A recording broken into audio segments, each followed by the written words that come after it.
mughayyar. Merubahnya itu macam-macam. Kadang berubah itu menjadi huruf lain, kadang hanya tashil tadi.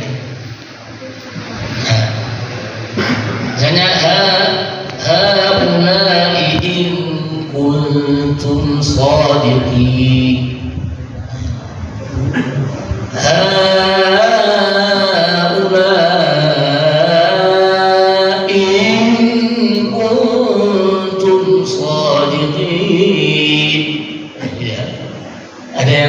Ini war saja ya.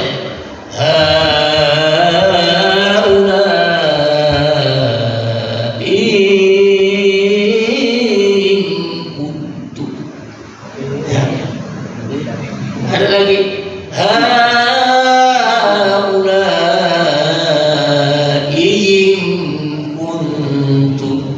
berubah jadi huruf ya, berubah jadi tashil, berubah menjadi huruf alif, huruf mat. Kuntum itu dari berubah jadi alif. Ada bacaan di luar kolom haulai in kuntum shadiqin. Ada yang bacakan haulai in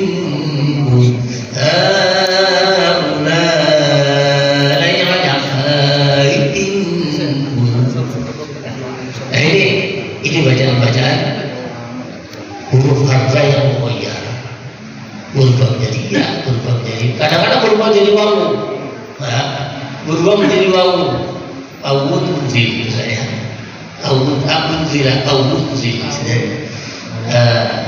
Kadang-kadang dibuang, itu termasuk mughayyar. Ya ahadun,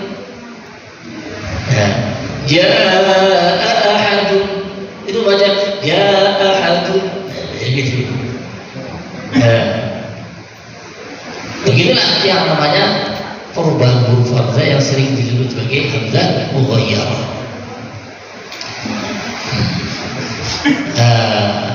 Jadi berubahnya itu bisa hilang, isqat namanya, isqat bisa tasbih, bisa menjadi huruf wawu, bisa menjadi huruf ya, bisa menjadi tasbih, bisa menjadi ya itu huruf alif. Ada penambahan alif itu untuk memudahkan juga.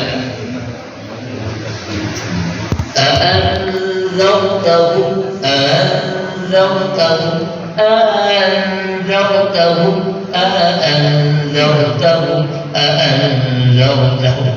Jadi ada idgham namanya alif untuk memudahkan.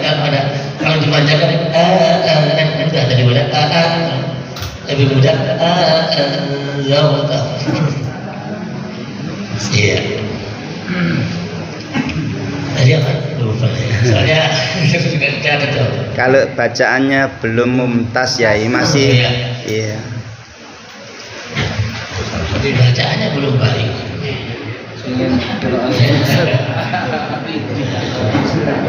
Ini terus menjadi guru atau membaca di dalam sholat atau bagaimana? Bacaan tidak baik itu yang jelas tidak boleh membaca. Ya.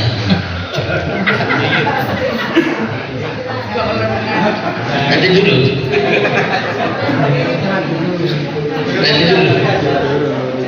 Saya sering ditanya, ngajar di TPQ itu apa ngajar Quran? Bukan. Ngajar TPQ itu ngajar Quran? Bukan. Ngajar ejaan Al-Quran. Bukan Quran. Boleh. Boleh. Ngajar ejaan saja. Aman. Jadi mengajarkan ejaan Al-Quran. Ya, kalau belum bagus itu ya nggak apa-apa, mengajarkan ejaannya saja. Tadi punya orang punya harokatnya, kan ngajarkan, bukan mengajarkan Quran. Tapi kalau sudah mengajarkan Al-Quran ya. Itu yang harus dilakukan. Cuma saya tetap ada yang mengatakan itu masih ejaan. Di TPG ejaan karena apa? Makanya saya sering menyatakan kalau anak sudah lulus dari TPG itu harus dianjurkan menjadi guru yang baik, guru yang mumpuni gitu ya. Ya bukan muridnya saja, gurunya juga gitu. Saya selalu di Blitar. Di Blitar itu mengadakan tasbih Al-Fatihah itu seluruh kecamatan di Blitar. Saya setiap datang satu hari jam 8 sampai jam 4 itu mentasbih guru-guru yang satu kecamatan di Blitar. Ada 22 kecamatan. Saya datang ke sana. Jadi habis imam itu di Masjid Ampel langsung dibawa ke Blitar. Dibawa ke Blitar. Datang langsung isi jam 8. Tidurnya di daerah. Ya. Sampai jam 4 itu saya salahnya apa lagi? Orangnya sedang baca itu nggak pulang. Nunggu sampai selesai. Karena apa? Di sela-sela bacaan itu, sela-sela orang-orang di sela-sela tasbih itu kadang-kadang ada bacaan-bacaan yang perlu dijelaskan. Gitu. Jadi nunggu semua sampai selesai. Minimal saya dapat doa. Doa terakhir kan ada doanya gitu. Itu keyakinan mereka sehari saya sangat kabur. Detik ini kita sih mari boleh. Gitu ya. Saya sendiri kalau ngajar di rumah itu ya saya juga seperti itu. Setelah baca muli-muli, tapi yang saya saya mengumpulkan bahwa yang datang pertama, yang maju pertama. Kecuali kalau ada ada butuh yang lebih teliti, nanti dan juga menjelaskan dulu nanti maju lagi gitu ya. Tapi intinya saya selalu mendahulukan yang datang awal, datang pertama, dan itu yang dilakukan oleh guru saya. Guru saya itu adil.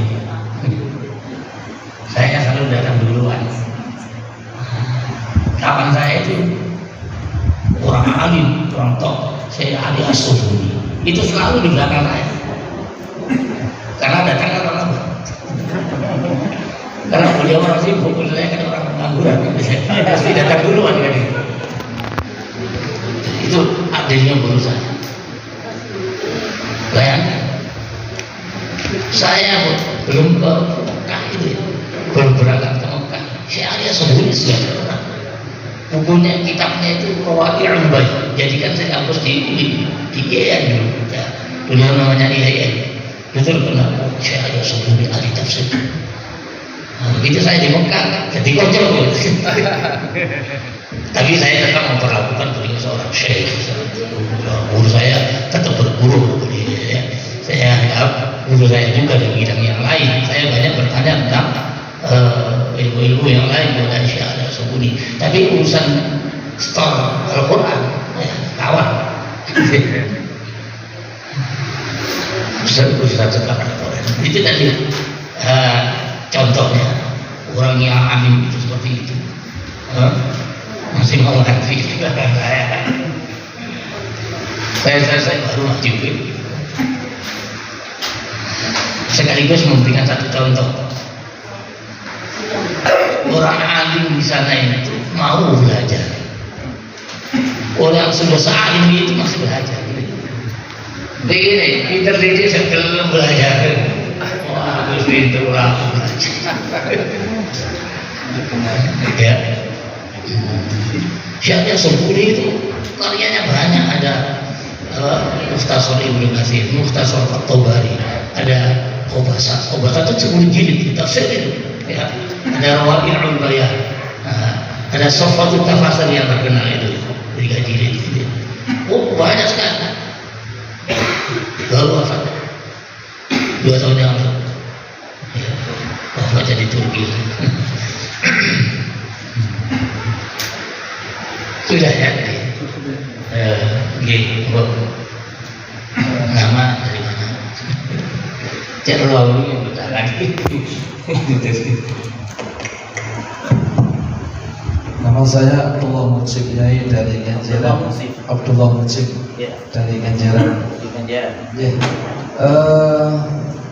Apa Yai minta penjelasan terkait di surat Al-Haqqah itu ada keterangan ada ayat walau taqawwala alaina ba'dul aqawil la akhadna minhu bil yamin thumma laqata'na minhu al watin. Maksudnya niku napa ya? Penjelasannya napa tadi? Ya, matur nuwun. Assalamualaikum warahmatullahi wabarakatuh. Waalaikumsalam.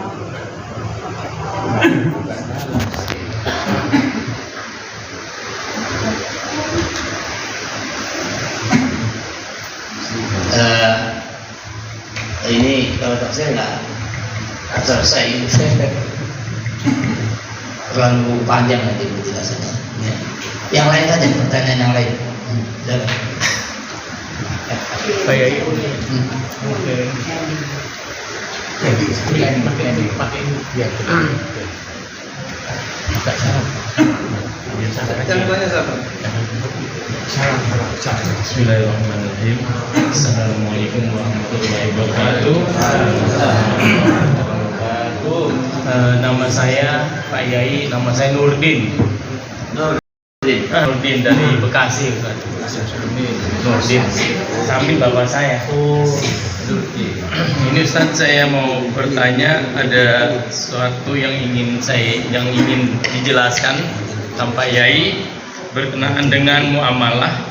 Ini saya sering dengar, katanya kalau kita belajar Al-Quran nanti di akhirat nanti, ketika kita sering membaca Al-Quran maka itu akan menjadi makhluk.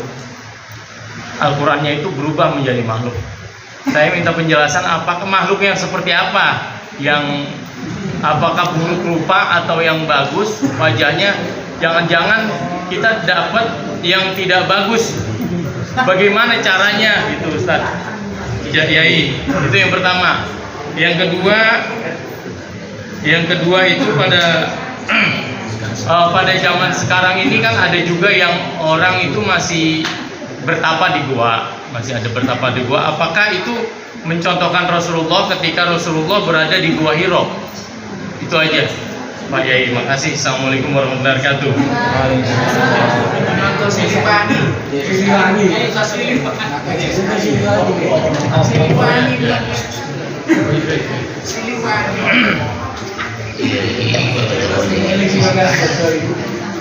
Yang pertama tadi apa?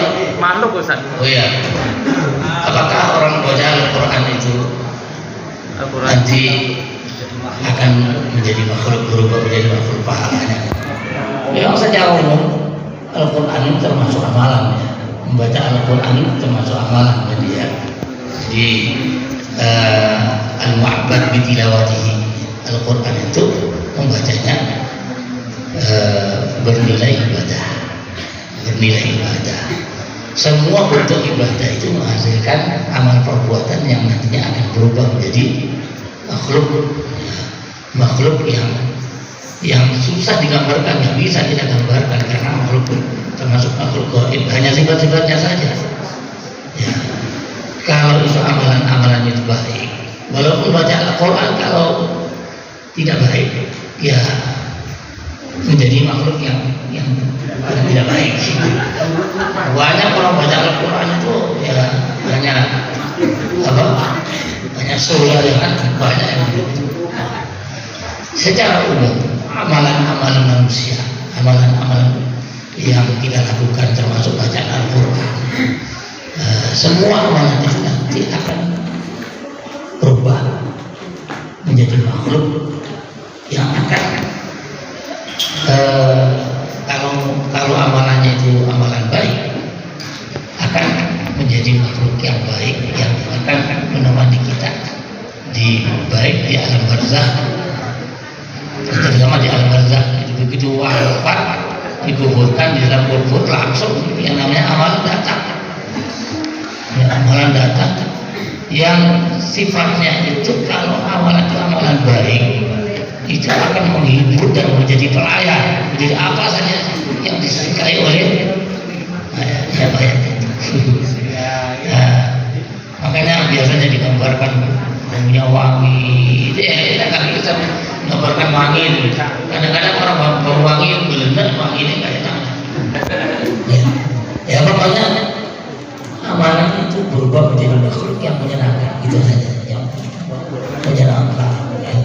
Yang sebaliknya makhluk amalan yang jelek walaupun bacaan Al-Quran, kalau menghasilkan amalan jelek itu akan menjadi berubah menjadi makhluk yang menyusahkan, digambarkan.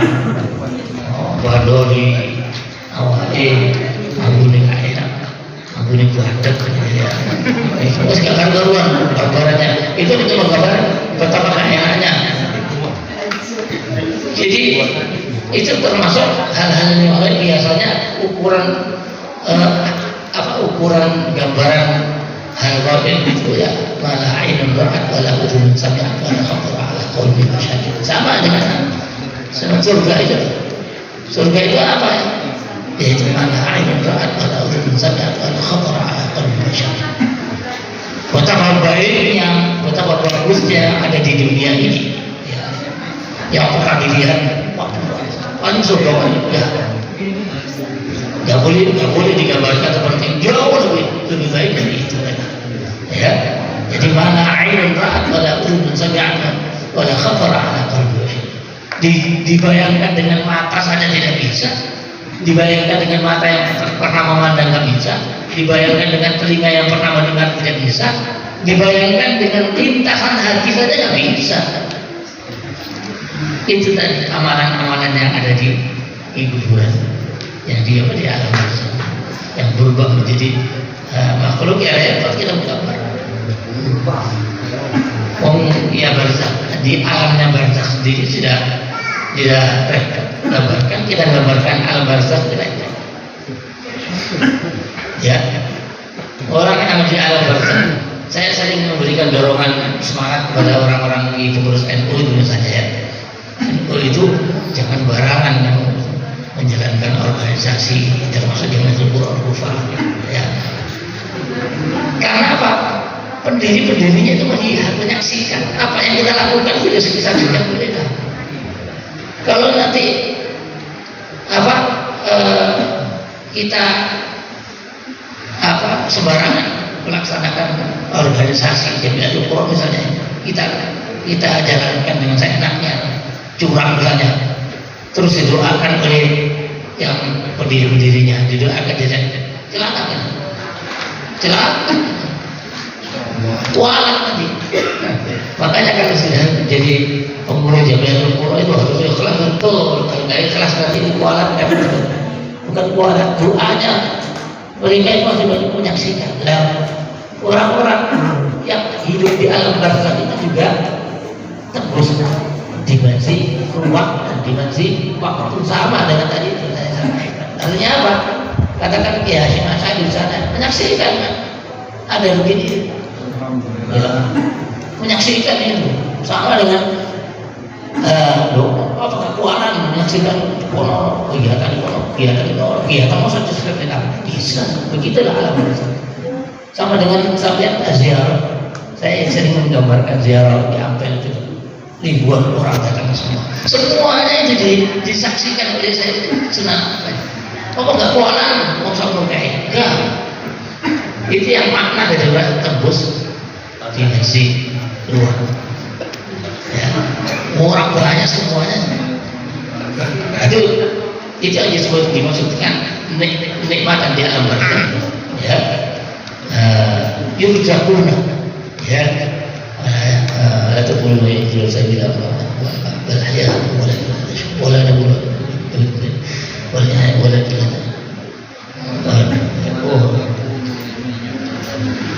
يرزقون يا ada يرزقون ayat ini ولا تحسبن الذين ولا taqulu liman yuqtalu fi sabilillahi amwata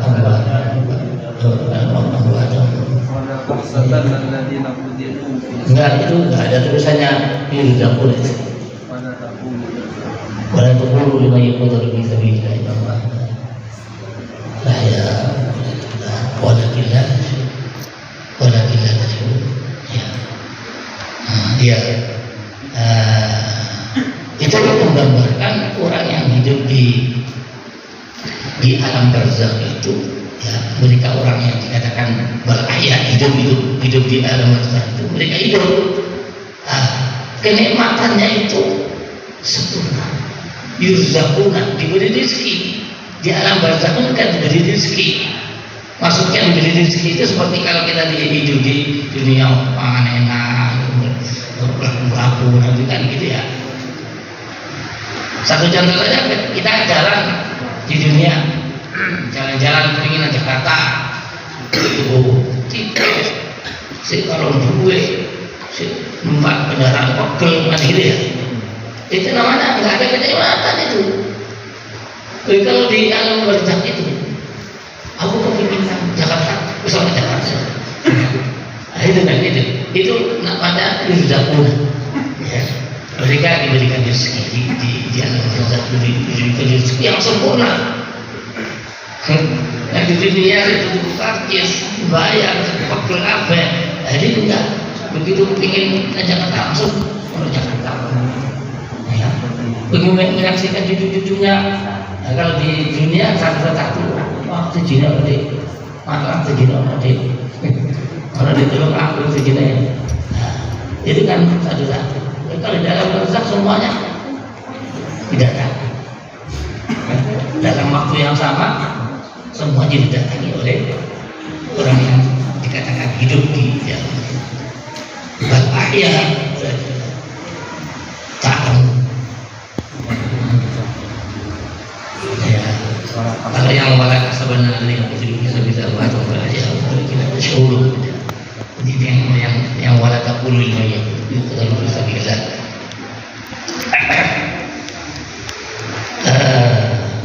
Nggih. Kalau tafsirnya terlalu luas. Apa tadi? Ada pertanyaan lagi? Oh, berapa? Ustaznya Yai. Berapa tadi apa dulu? Oh, berapa? Pertama di Bukhari itu memang Rasulullah kalau memang ada riwayat orang-orang tarikat itu, ya, ada riwayat khalwatnya itu karena ada di dua riwayat itu. Jadi memang ada menyebutkan khalwat orang-orang tarikat itu untuk supaya bisa dalam berzikir, ya, orang berzikir selalu berzikir. Yang penting berzikir itu kan di dalam hatinya. Ya, kalau berzikir 10.000 lah, tidak bisa 10.000. Kalau hatinya kan masuk rugi. Karena semua tarikat itu tujuannya adalah dalam berzikir. Semua tarikat itu tujuannya adalah dalam berzikir. Cuma tahap pertama latihan zikir 1000. Kemana diundang 10.000, tapi akhirnya nggak nyampe di sini. Ya. Ada yang tarikat itu nggak pakai lesan, tahu-tahu di hatinya sudah Allah terus. Ya begitu. Jadi itu termasuk salah satu upaya untuk dalam berpikir gitu. Khalwat. Ya. Sambut. Terakhir. Kalau saja. Terakhir. Yang cantik. Siapa ini? Monggo saja tidak bisa. Ya. Kalau nggak Mic, ya. mana mic? Mic. Ya. Oh.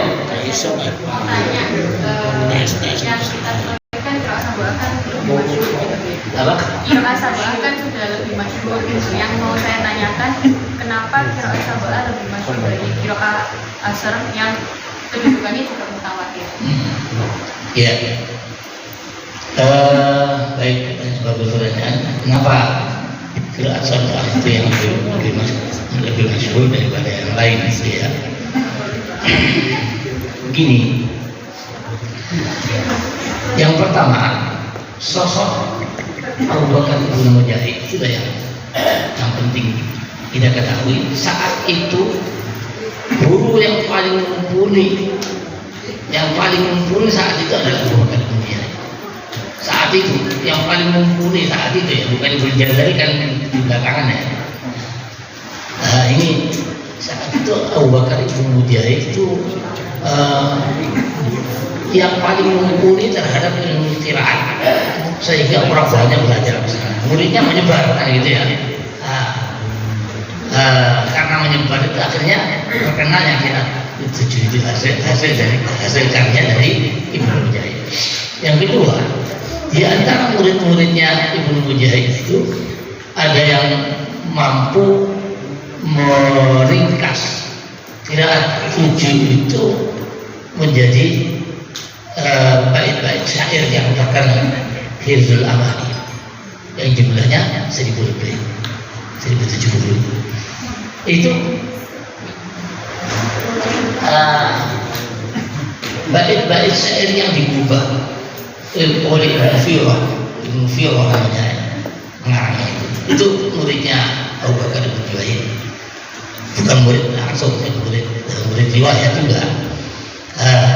Beliau menyusun bait syair itu yang fenomenal. Kenapa fenomenal? Bait syair itu hanya bisa dipahami dengan kunci yang diciptakan oleh beliau. Kalau tidak hafal kuncinya, tidak bisa memahami bait syair itu. Berbeda dengan Alfiyah. Alfiyah nggak pakai kunci. Ini pakai kunci. Ada kuncinya dan sampai ada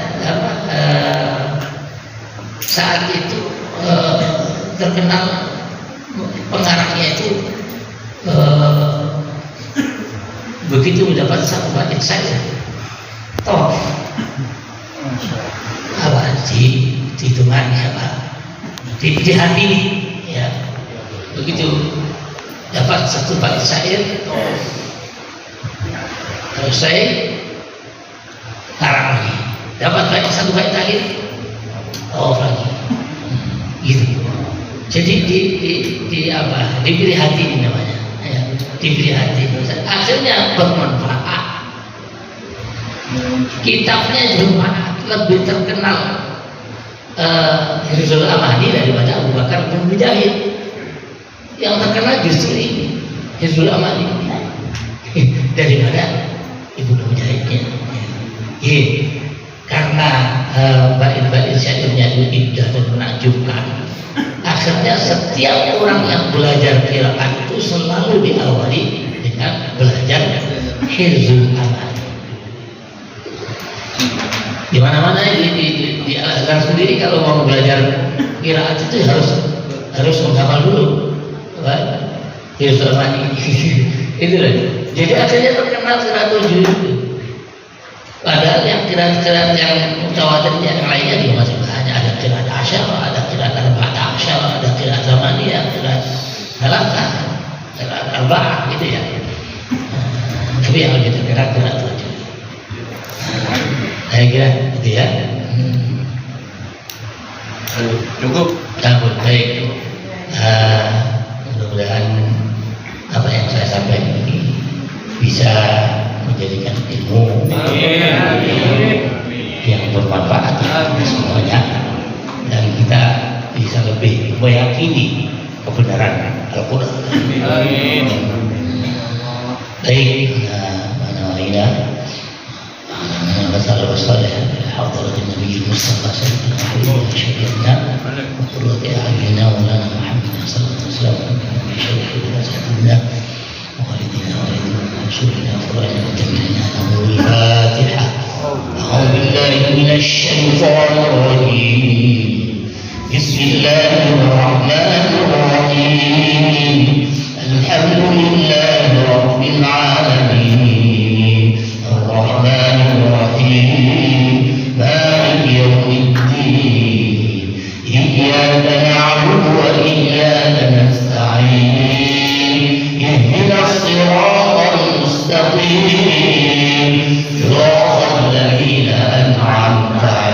غير المغضوب عليهم ولا الضالين. آمين.